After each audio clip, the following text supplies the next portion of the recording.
Baik, Assalamualaikum warahmatullahi wabarakatuh. Kami dari kelompok 4 akan mempresentasikan hasil dari tugas besar kami dengan judul Sistem Pendukung Keputusan Penentuan Sekolah Menengah Atas Terbaik dengan Metode Analytical Hierarchy Process atau AHP.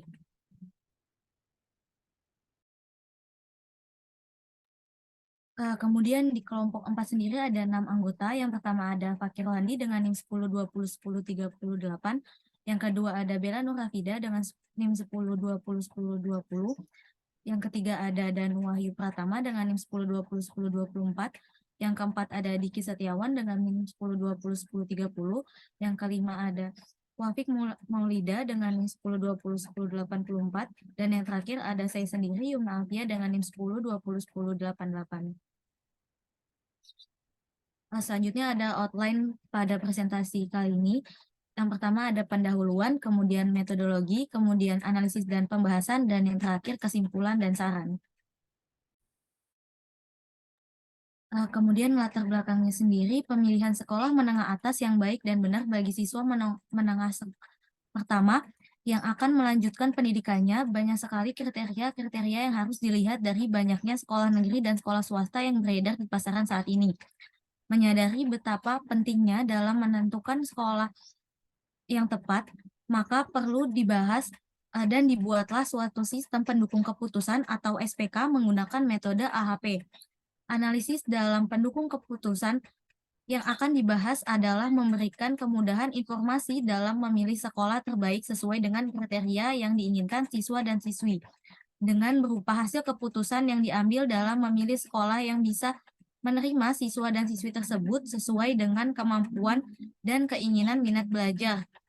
Penggunaan sistem pendukung keputusan diharapkan dapat mempercepat, mempermudah, dan meningkatkan kualitas pengambilan keputusan dalam penentuan SMA terbaik, sehingga dapat membawa dampak positif bagi pendidikan secara keseluruhan. Kemudian tujuan dari penelitian ini ada dua. Yang pertama, mampu merancang sistem pendukung keputusan pemilihan sekolah terbaik dengan menggunakan metode AHP sehingga dapat membantu siswa dan siswi dalam memilih sekolah. Dan yang kedua, mengimplementasikan metode AHP ini diharap mampu menghasilkan output yang lebih akurat dan objektif. Selanjutnya ada metodologi penelitian yang mana dimulai dengan identifikasi masalah, kemudian studi literatur, selanjutnya pengumpulan data, kemudian pengelolaan data, selanjutnya penerapan metode AHP dengan sistem, dan yang terakhir analisa hasil perhitungan. Kemudian kita masuk ke outline analisis dan pembahasan. Baik, untuk identifikasi masalah, yang pertama, permasalahan yang didapatkan peneliti berdasarkan observasi, yaitu terdapat siswa yang baru lulus sekolah menengah pertama yang bingung menentukan sekolah terbaik. Oleh karena itu, permasalahan tersebut dapat diatasi dengan membuat sistem cerdas pendukung keputusan untuk pemilihan sekolah menengah atas terbaik. Kemudian, penentuan topik masalah, yang dimana topik masalah yang didapatkan oleh peneliti berdasarkan identifikasi masalah di atas, yaitu didapatkan siswa yang baru lulus sekolah menengah pertama yang bingung menentukan sekolah terbaik. Kemudian pengelolaan data, yang pertama itu dari penerapan AHP pada sistem, yang kedua perhitungan dengan metode AHP menggunakan Excel. Baik, untuk perhitungan manual di mana pengumpulan data yang didapatkan ketika dilakukannya penelitian kali ini yaitu sebanyak 100 data.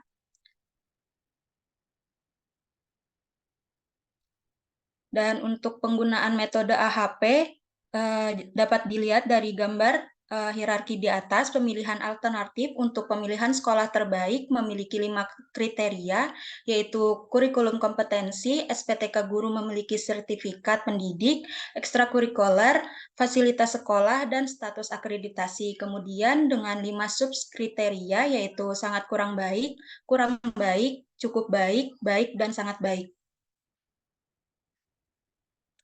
Untuk penentuan kriteria dan subkriteria, di mana kriteria dan subkriteria yang didapatkan ketika dilakukannya penelitian kali ini adalah sebagai berikut, seperti gambar pada tabel berikut. Kemudian matriks perbandingan kriteria yang dimana setelah menentukan kriteria dan subkriteria, kemudian dilanjutkan dengan membuat matriks perbandingan kriteria. Dalam pembuatan matriks perbandingan berpasangan pada intensitas, perbandingan dilakukan berdasarkan judgement dari pengambil keputusan dengan menilai tingkat kepentingan suatu elemen dibandingkan elemen lainnya.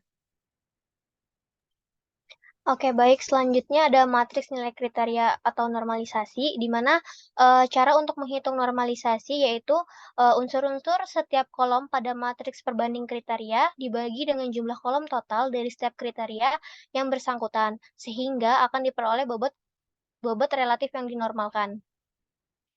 Oke, selanjutnya ada pembobotan kriteria, di mana pada perhitungan bobot kriteria ini didapatkan dengan cara rata-rata matriks normalisasi per baris kriteria, sehingga didapatkan hasil perhitungan dari bobot kriteria.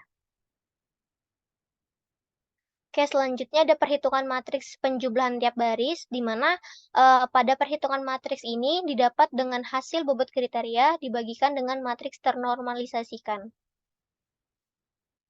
Selanjutnya ada perhitungan rasio konsistensi, di mana hasil rasio konsistensi yang didapat yaitu 8,89 sekian, sehingga didapat lambda max dari total rasio konsistensi dibagi dengan jumlah kriteria, yaitu menghasilkan 1,77 sekian. Oke, selanjutnya menghitung konsistensi indeks CI dan konsistensi rasio, di mana menghitung nilai konsistensi indeks CI dengan mengurangkan lambda max dengan banyaknya jumlah kriteria, kemudian dibagikan dengan banyaknya kriteria yang kriteria dikurangi 1. Perhitungan CI ini didapat untuk lambda max-nya itu 1,779 dikurangi 5 dibagi 5 dikurang 1, sehingga hasil dari CI-nya yaitu minus 0,80 sekian. Selanjutnya untuk nilai random index atau RI-nya digunakan adalah 1,12 karena untuk jumlah kriteria yang digunakan pada penelitian ini sebanyak 5. Sehingga untuk menghitung konsistensi rasio atau CR-nya didapatkan dengan cara CI dibagi RI, sehingga menghasilkan CR sebesar minus 0,7189 sekian. Jika nilai CI atau CR di bawah dari 10%, maka konsistensi hierarki dapat diterima. Namun, jika di atas dari 10%, penilaian data judgement harus diperbaiki. Jika nilai CR kurang dari sama dengan 0,1, maka matriks tersebut dapat dikatakan konsisten. Namun, apabila nilai CR-nya lebih besar dari 0,1, maka matriks tersebut dikatakan tidak konsisten. Konsisten adalah kesetaraan nilai bobot yang diberikan antar kriteria. Dari hasil perhitungan di atas, mendapatkan CR sebesar minus 0,718 kurang dari 0,1, sehingga dapat disimpulkan bahwa keputusan dapat diterima atau konsisten. Kemudian ada penentuan bobot subkriteria pada kurikulum. Baik, selanjutnya ada penentuan bobot subkriteria. Di sini ada tabel perhitungan metrik normalisasi kurikulum. Next. Selanjutnya ada penentuan bobot subkriteria STPK guru matriks perbandingan bisa dilihat pada tabel berikut. Next. Selanjutnya ada perhitungan metrik normalisasi STPK guru. Next. Lalu selanjutnya ada metrik perbandingan ekstrakurikuler bisa dilihat pada tabel. Next. Selanjutnya ada perhitungan matriks normalisasi ekstrakurikuler bisa dilihat pada tabel. Next. Selanjutnya ada penentuan bobot subkriteria fasilitas, ada tabel metrik perbandingan kriteria fasilitas bisa dilihat pada tabel. Next. Lalu ada perhitungan metrik normalisasi fasilitas bisa dilihat pada tabel. Next.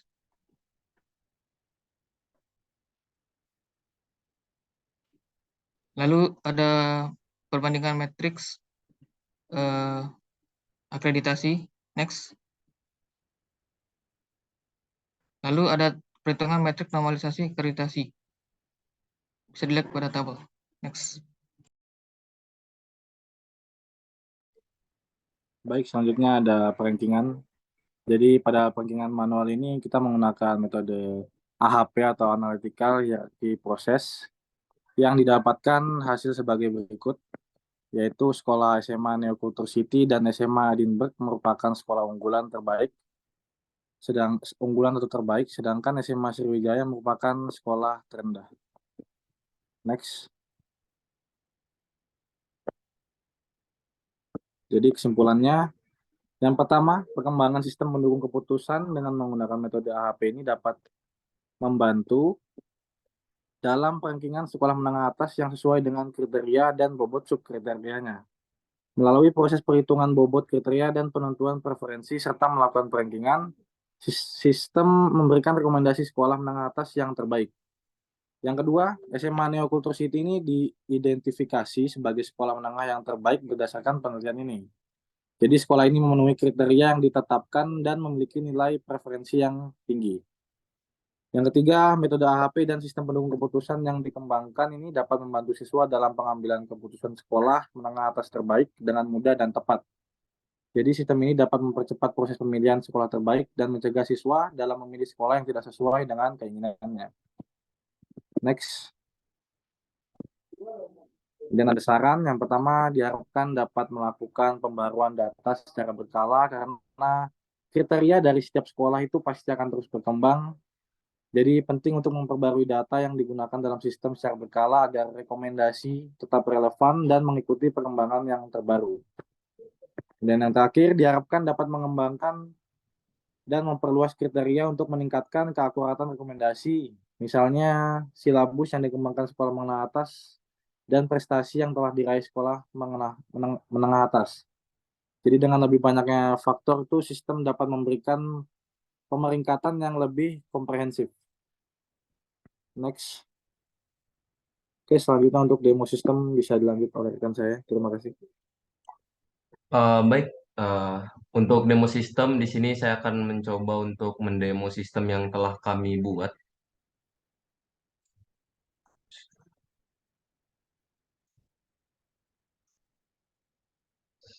Mungkin untuk tampilan awal di sistem kami seperti ini. Jadi untuk sistem kami langsung ke arah login untuk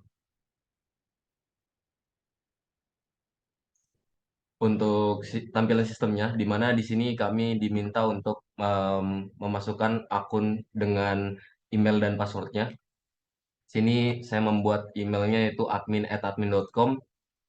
Lalu saya memasukkan passwordnya dan masuk ke dalam sistemnya, di mana di sini kita dihadapkan dengan dashboard. Di sini di tampilan dashboard ada beberapa card dengan yang menampilkan jumlah user, lalu ada jumlah kriteria, lalu ada jumlah sekolah yang kami masukkan ke dalam sistem, dan ada jumlah pengunjung. Di sini ada kata sambutan dan SPK penentuan sekolah unggulan, di mana di sini isinya masih menggunakan template seperti biasa yaitu lorem ipsum. Lanjut ke tampilan yang selanjutnya, di sini mungkin saya perkenalkan dulu. Di sini ada uh,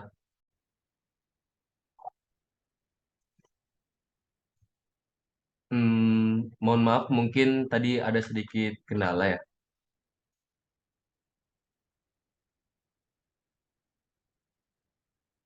Oke, saya ulang untuk demo programnya. Di sini untuk sistem kami langsung diarahkan ke tampilan login, di mana di sini kami diminta untuk memasukkan email dan password yang kita miliki. Di sini saya membuat emailnya dengan admin@admin.com dan saya memasukkan passwordnya. Ketika saya sudah memasukkan passwordnya, maka user akan diarahkan ke tampilan dashboard. Di sini ada beberapa card yang menampilkan jumlah user, lalu ada jumlah kriteria, jumlah sekolah, dan jumlah pengunjung. Ada kata sambutan juga, lalu ada uh, penjelasan sedikit SPK penentuan sekolah unggulan, tapi kami belum memasukkan ke dalamnya karena masih pakai template yang seperti biasanya dari template kata-kata paragraf yang ada di HTML. Lalu di sini ada tampilan admin avatar, di mana avatar dari user ini ada inbox dan logout. Mungkin yang berfungsi hanya logoutnya saja. Lalu kita lanjut ke fungsi selanjutnya, itu di mana ada yang namanya kriteria. Di sini kriteria ada kriteria dan subkriteria. Di sini mungkin kita mencoba dari kriteria terlebih dahulu. Nah, di sini ada kriteria yang telah kami dijelaskan oleh teman-teman saya tadi, di mana di sini kriteria yang kami gunakan yaitu kurikulum kompetensi, lalu ada SPTK guru memiliki sertifikat pendidik, lalu ada ekstrakurikuler, ada fasilitas sekolah, dan status akreditasi. Nah, di setiap kriteria ini memiliki subkriterianya masing-masing gitu. Nah, itu mungkin ada di tampilan di subkriteria di sini, cuman dari tampilan sistem kami, di mana setiap kriteria ini subkriterianya sudah bisa diatur langsung di dalam uh, tampilan kriteria ini sendiri dengan mengklik button yaitu salah satu action kami yaitu parameter di sini. Di sini ada edit, delete, dan kalau kita mau menambahkan sebuah kriteria baru, kita bisa tambah kriteria mungkin seperti ini kurang lebih karena hanya memasukkan nama. Lalu nanti ketika kita sudah menambahkan sebuah kriteria, maka akan muncul di tampilan awal ini tadi. Lalu kami bisa menambahkan subkriteria di dalam kriteria yang telah kami buat. Misal contoh kurikulum kompetensi yang baru saya tambahkan mungkin di sini parameternya di sini ada subkriterianya ada 5 juga, yaitu dari kurikulum ini ada kompetensi KBK dengan nilai sangat kurang, lalu ada KTSP dengan nilai kurang, lalu ada kompetensi kurikulum 2013 dengan nilai cukup, lalu kurikulum kompetensi uh, internasional Cambridge dia sangat baik, lalu yang terakhir ada kurikulum kompetensi Merdeka dengan nilai baik. Nah, di sini bisa diedit masing-masing dari subkriterianya, kita bisa menambahkannya juga. Kurang lebih tampilannya seperti ini juga ketika kami mengedit.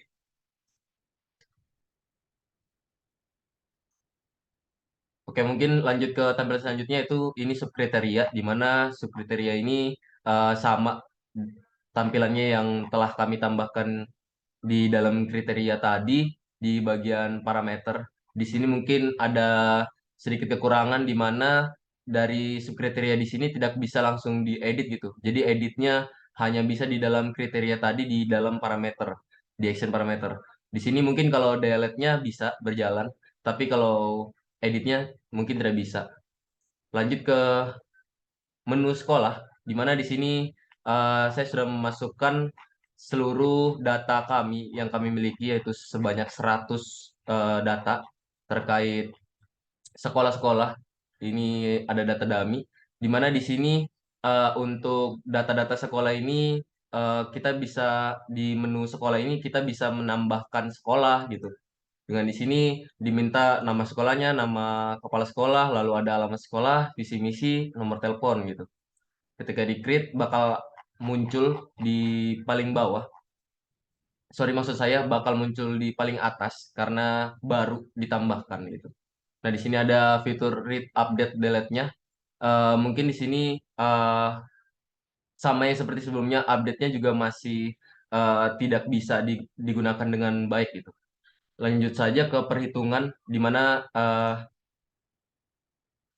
ada menu alternatif perbandingan dan hasil perhitungan, di mana di sini kami prosesnya dari tahapan prosesnya bakal mulai dari alternatif dulu. Jadi di sini ada kekurangan juga terkait action-action yang ada di dalam tampilan ini, yaitu editnya tidak bisa dijalankan, tetapi untuk menambahkan bisa gitu. Jadi delete dan tambahnya bisa berjalan, tetapi tidak dengan editnya. Jadi di sini ada 100 data sekolah tadi, mungkin ada beberapa yang saya belum masukkan ke dalam eh, sistem ini. Mungkin saya contohkan, teman-teman ada yang bisa membantu saya untuk menyebutkan beberapa kriteria dari sekolah, eh, subkriteria yang dimiliki dari sekolah-sekolah ini mungkin. Di sini saya akan menambahkan sekolah SMK Oke, Trisakti. Oke, untuk Trisakti, kurikulumnya yaitu kurikulum 2013. Ke 2013. Kemudian untuk USTPK gurunya 61 sampai 80%. 61 sampai 80. Ekstrakurikulernya 0 sampai 3. Kemudian untuk fasilitasnya kurang lengkap. Kurang lengkap berarti di sini. Ya, untuk status akreditasinya C. Terus akreditasinya C. Nah, ketika kami sudah mengisi apa yang diminta di dalam form penambahan alternatif ini, kami bakal ada dua action di mana di sini ada button tambah dan button batal. Di sini ketika kita sudah sesuai dengan data yang kami miliki, maka bisa diklik untuk tombol tambah gitu.